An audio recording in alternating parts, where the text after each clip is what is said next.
So next up, podcast listeners, we have Go Woke or Go Broke. And the Go Woke or Go Broke today is banning Chick-fil-A. So we've seen bans before with Chick-fil-A, but this is like the ultimate ban of Chick-fil-A because it's not just at a university that they're trying to ban it, but at rest stops. Rest stops, you know, like along a tolled highway, those rest stops that you see. So first up, with the Go Woke or Go Broke with banning Chick-fil-A, we have Lindsey Graham declares a big win after Notre Dame says it will open a Chick-fil-A after all. So apparently there were only about 200 people in Notre Dame that came out. And of course, it's always the 200 really loud lefties who were saying things like, well, we can't have Chick-fil-A on campus because, you know, they're against this and they're against that. Well, listen to what they were against. So Republican Senator Lindsey Graham claimed a big win after the University of Notre Dame said it would go through with plans anyway to build a Chick-fil-A on campus, despite objections from students and faculty too. Only 200 students, by the way, and faculty members. So obviously it's a good sized university, but only 200 students and faculty members who expressed opposition to the university's decision to bring the popular chicken restaurant onto campus were outnumbered by proponents, the university said in a statement. So the university's like, well, since the people who want it are more than the people that don't, we're going to let it come on the campus rather than do the right thing, which is, are they the best vendor for the school? Not based on politics or indoctrination, but are they the best vendor? Is their food good? Quote, our students have overwhelmingly expressed a desire to have Chick-fil-A restaurant on campus, and we look forward to opening one early next year, the university said. Undergraduate Tilly Kevin Glasscock, you know, a nice hyphenated name, and Joey Jagier voiced their objections in a July 1 letter to the editor of the newspaper, The Observer, saying the restaurant's long history of antagonism toward the LGBTQ plus community was chief among their reasons for drafting an open letter to campus defining services for dining services to request an alternative to Chick-fil-A. Get this. The letter to the editor pointed to CEO Dan Cathy's donations to Christian charities. How dare he? How dare Dan Cathy donate money to Christian charities? We believe, as we wrote in the university newspaper, The Observer, that there are a multitude of reasons to oppose Chick-fil-A. Its anti-LGBTQ plus activism. Get this, podcast listeners. This is where I'm going with this. You expected them to say that Chick-fil-A is against LGBTQ people, right? Well, they're also against Chick-fil-A because it has a reliance on animal agriculture. In other words, the fact that Chick-fil-A even serves chicken at all is offensive to those 200 students. And a lack of accommodations for students with special dietary needs, just to name a few. I mean, I'm sorry. It makes my children, Brian, really upset when I use the snowflake term, which I have not used in quite some time on Mark and the Millennials. But this is the ultimate snowflake group, right? It's like they're relying on animal agriculture and serving chicken, and they don't have special dietary need foods for us. What a bunch of spoiled brats. There's just way too many choices out there for these people that they still want to go out and attack Chick-fil-A. And nobody's shown me exactly what they did to offend the LGBTQ community, other than they're closed on Sunday. And the owner or the head of Chick-fil-A gives money to Christian charities. Precisely. So the owner of the CEO and then the management team, apparently they do give money privately through their own personal accounts to causes that are traditional in nature. Let's face it. And that is true. But they have the right to do that in a free country. They don't do that through Chick-fil-A, although Chick-fil-A does have an amazing management structure. And the management structure, if you ever notice, by the way, podcast listeners, and I know you have, when you go through the drive-through of Chick-fil-A, you go inside, the people tend to be young and very clean cut and taken care of and well-groomed. I'm like, that actually is very appealing, because when I go to eat my food and order my food from a place, it's a real turnoff when there are 16 nose piercings, and then the tongue piercing. You're like, I'm not really sure about this. I think that's probably why Notre Dame had such a hard time getting people to show up against Chick-fil-A, because even the young millennials, even the ones that are progressively left, are like, oh no, we like Chick-fil-A. We're not going to back this thing, because they do. Every Chick-fil-A I've ever been to, I'm very impressed on how quickly, efficiently, and well they run their business. And the food's good. You can text them for fast food. You can text them. Yes. From 5 minutes away, and when you get there, they know your name and they have your order ready. It is so quick and so good. And one of the things that they've never ever been accused of is denying service to somebody. They just don't. So how can you say that they're being they're prohibiting the LGBT community from doing anything? Of course they're not. If you don't want to be there, then don't be there. But on your last point, this is starting to be pushed heavily. And podcast listeners, I can promise you, we're at the tip of the iceberg on what they're going to do against animals. Yes. They are trying to push out anything that comes from any sort of mammal, whether it's a chicken or whether it's chicken, it's turkey, beef, anything. They don't want you to eat it. And it's like, who do you think you are telling me what I can and cannot eat? That's right? Exactly right. I mean, you're trying to say that societal norms of how you eat and what you eat are no longer the norms. Well, you know what? They're no longer the norms for you, and I respect that. If you want to be vegan, I get it. Be vegan. I don't really care if you are or you are not. But why is it that you're denying it to everybody else? And you're right. They're trying to, this is cancel culture, but food. That's right. So they know that the American public is not going to necessarily do it. And I can tell you what they're doing in the state of Maryland. We've heard the bill twice in the last 2 years. They want to take meat out of the prisons. And I said, if you guys do this, explain that. We might as well call it. So explain that. There's a bill.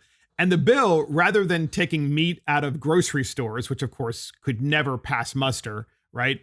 It's a typical Democrat bill where they attack a specific industry. So what they do is they say, well, let's take the meat out of the prisons. Now, what would be the justification for that? Well, this is the way they frame these things. They come in and they say, well, we're denying the prisoners an opportunity to have a vegan meal, and vegan is better because of this, and this. So because the state of Maryland is in charge of procuring this type of food and the diets for the prisoners, we are going to slowly start to remove the meat. And I said, we might as well call this Mayhem Monday, because if you take the meat away, they're going to be really angry. Yeah. They're already angry. They're going to be really angry. I'm just going to defend every prisoner, but I'm like, you can't make them your experimental group. It's a science experiment on people that don't have a choice. Yeah, and that's Democrats, right? I mean, they're trying to do this. They always start out with this group that say, well, the poor prisoners don't have access to healthy food, and therefore we want to not just give them access to healthy food, which is one story, but the other story is we want to deny them access to beef, which is and poultry. That's exactly right. Because when we started to look into it, we found out they did have the option for vegan, but they want to force the vegan one. Right. They probably don't want the option, because I've tried it myself. And look, there's nothing better, as you know, Brian, than having a really good salad.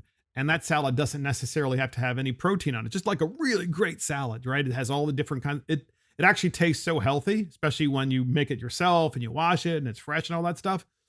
But I also want, separate and distinct from that, some sort of protein. And I usually want turkey or chicken. Usually those are but they don't want that. They want just like, animal husbandry is bad. So it's not just Chick-fil-A through Notre Dame. It's also the I90 Rest Stops are trying to, Chick-fil-A is negotiating a contract in New York State for the I90 Rest Stops, I90 being a highway. And Senator Bronson of the state of New York, he's a state senator, is critical of this plan because he said the same thing as Notre Dame. Putting Chick-fil-A along the I-90 rest stops, he said, is wrong because of Chick-fil-A's anti-LGBTQ plus donations. And it's not their donations. It's the people that run the place's donations. It's their private donations.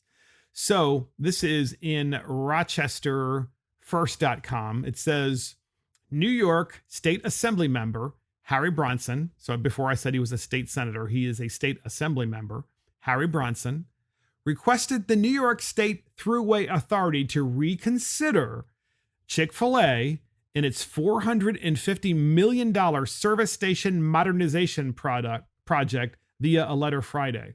Construction of the redevelopment project to renovate all 27 service stations along that highway will begin this month in July. The project's focus is a new food concept, offering customers products, meals from nationally recognized restaurants such as Popeyes, Panera, and Chick-Fil-A.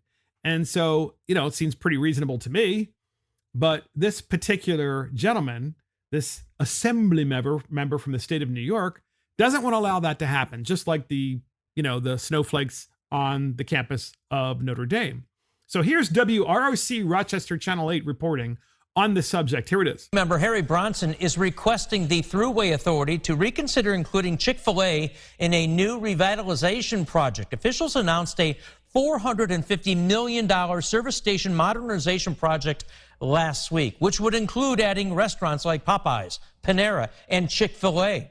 In a letter to the New York Thruway Authority, several assembly members, including Bronson, questioned the decision to add Chick-fil-A in the project's plans by quoting the company's history with opposing the rights of LGBTQ individuals and families. So that's the setup from WROC Rochester Channel 8 reporting.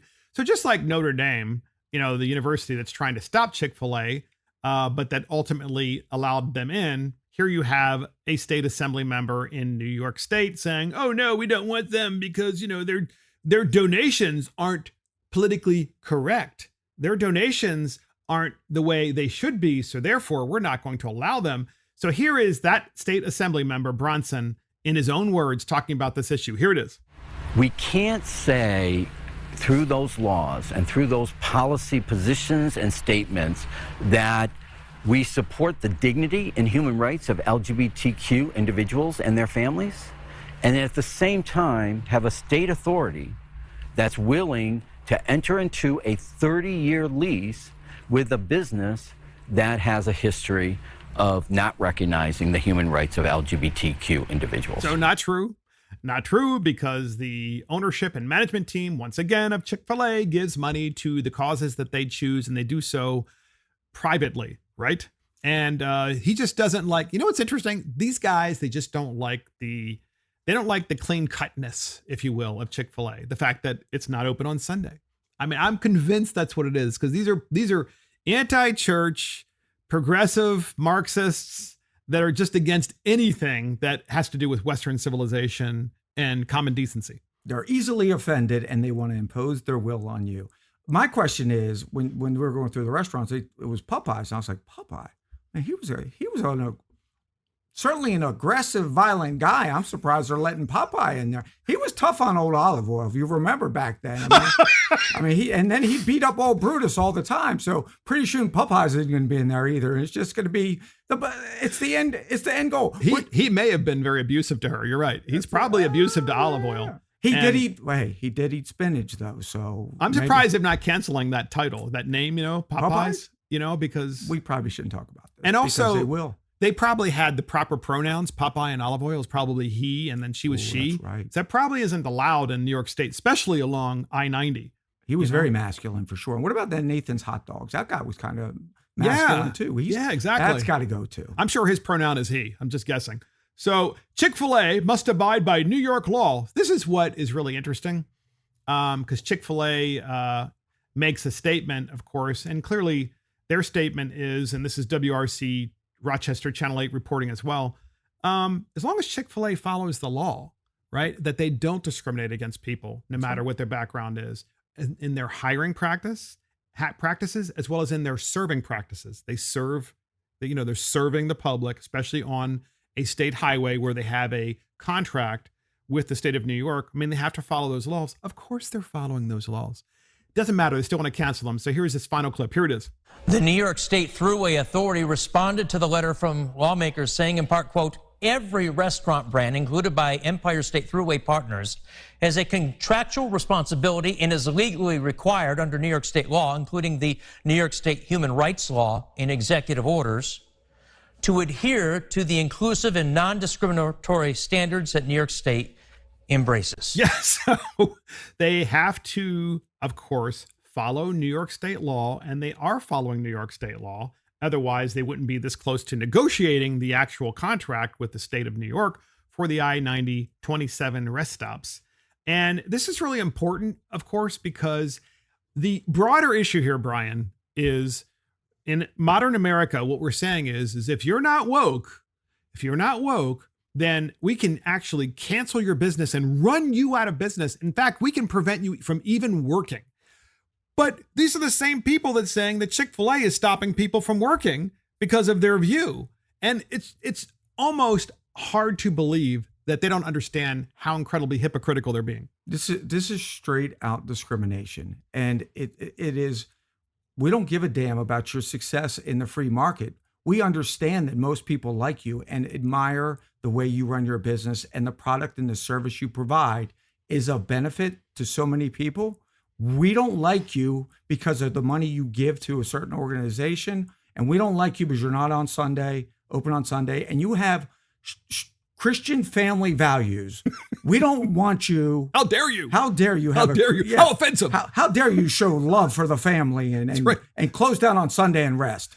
How dare you like the fact that a father, and a mother should raise children together and should be in the household together. How dare you believe that? That's just offensive. And they don't even push it down anybody's throats. They don't even bring it up. It just happened to be that people looked into them and they wanted to know why they weren't open on Sundays. So this state assemblyman doesn't like that. He doesn't like their success. So he says, I'm going to use this little bit of power I have to try to shut down your business because the free market won't do it. I will do it. And that is Marxism. Is that not the definition of Marxism? It is the definition of Marxism. And that is go woke or go broke, banning Chick-fil-A.